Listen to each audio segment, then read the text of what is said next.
Hello and welcome back to my YouTube channel.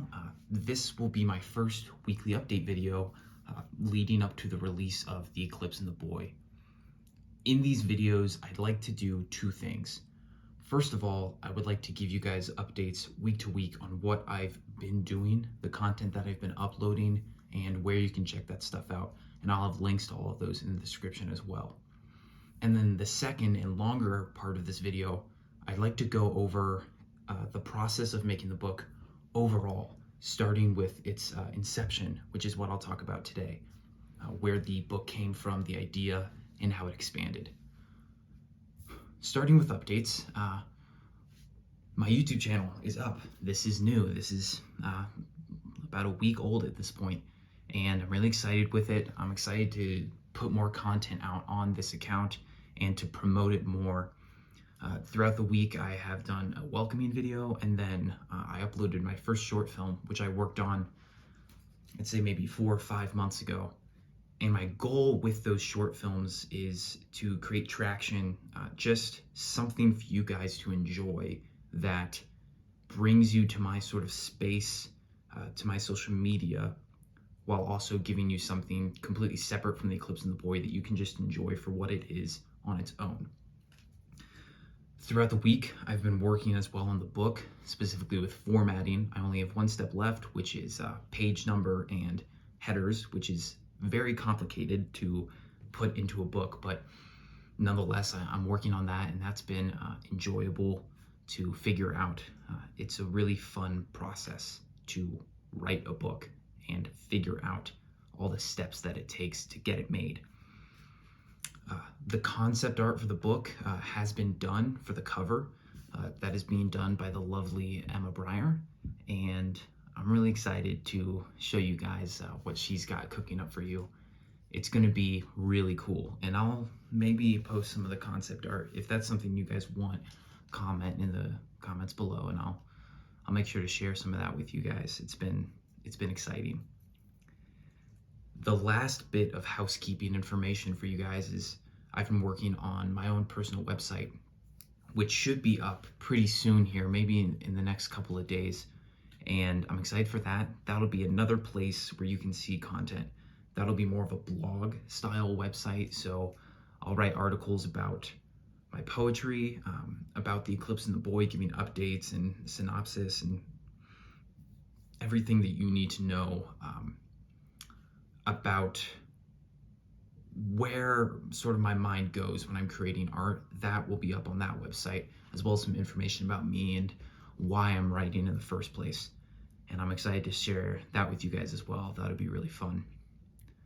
That's it for updates and progress for this week. Now I'm going to transition into talking about the book, The Eclipse and the Boy, the process, the synopsis, and where it came from.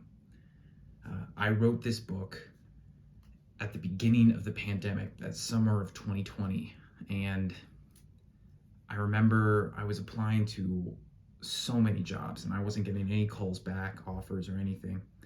And I really got the sense, I'd been praying, talking to God, and I got the sense that I'm not going to get a job this summer.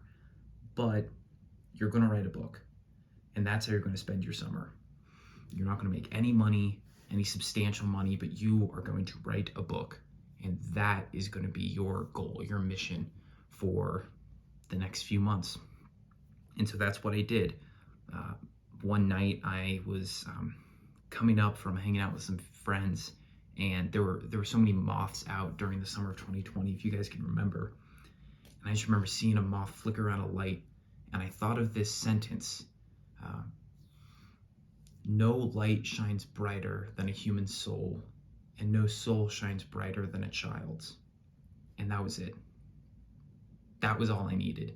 As soon as I had that sentence, I began to craft this entire story in my head. I remember I started writing things down that night, I think on my phone on the notes tab, and I was just going into detail, creating this world and this story with this child who was so hopeful and optimistic and kind, and the dark circumstances surrounding him and how he would react to it, as well as how these moths would be feeding into it and just attacking that hope and that light.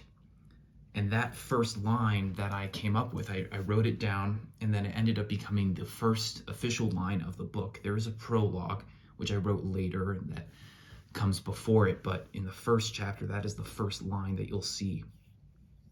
And I was really excited from that point on to build this story.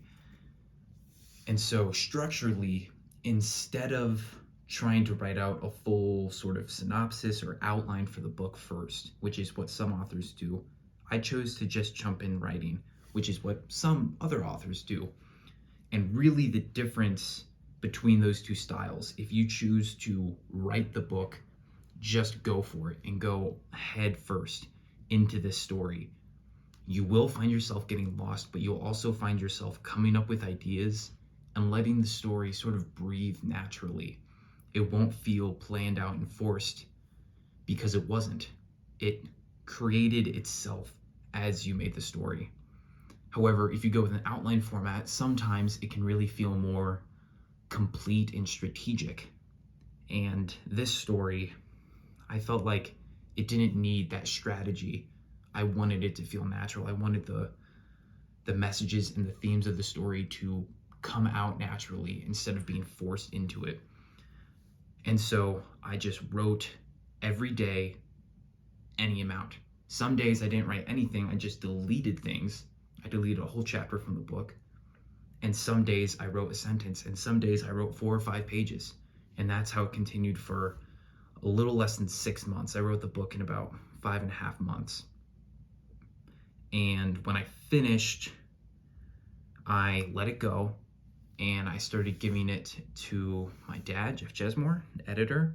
I gave it to a few friends to read, get their thoughts, and that was that. That was the first draft. Now I'm going to go back a little bit and talk about how I actually wrote the story, some of the motivations that I did to keep writing, how I was able to get myself in that headspace. One of the key things that I would do, I would write at midnight and I would psych myself out. And I did that through a couple of different strategies. First of all, I would listen to music. I would listen to horror music, Penderovsky. I listened to the sound of moths just in the background. They almost sounded like cicadas. That was nice and terrifying. I listened to a lot of soundtracks, The Shining being one of them, Penderovsky, ambient music. I listened to Everywhere at the End of Time by The Caretaker. That was a particular motivation for a few couple of months. And that really helped me sort of get into this scared mindset where I was terrified sometimes as I'm writing, but it was also so exciting because I got to translate that fear onto the page. And then by the end of the night, there was no panic or fear at all. I was just excited about what I'd written, and that carried me for a long time.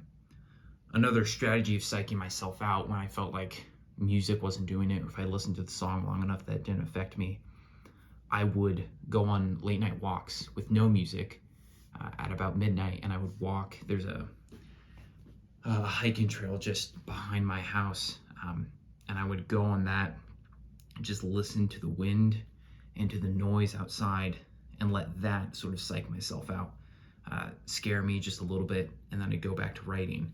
And that was a good encouragement for me. I started following some horror artists on Instagram. That was motivating as well as helpful for getting a sense. I knew early on I wanted to have the images that I was writing down in my head. I wanted to be able to visually see Oliver, see the moths, see each family member, Holly, Thomas, and really get an image of the horror that was going on within the book. First of all, for the story itself, for my own imagery, as well as for the book cover. I wanted to get an early idea of all the things that could be, and I think that process really helped me. And so I'm saying all of that to sort of explain that this book didn't come in an instant. It didn't come fully formed. I didn't start with this great outline. It came step by step, day by day, and it breathed its own life, which was very freeing for me. And I'm not sure if I do that process again in this this book that I'm working on currently, Ghost is a Memory, I did outline the full story, but I'm finding myself changing the outline already. And so I'm not sure what strategy I'll go with moving forward, but I know that for The Eclipse and the Boy, just writing day by day really was the best strategy I could have had. And I think it made a project that you guys are really going to enjoy. So that's all for book progress for today and for the weekly update. Thank you guys for checking in and for watching this video. Feel free to comment on any content you'd like me to go over in the weeks ahead, and have a great week. Thanks, guys.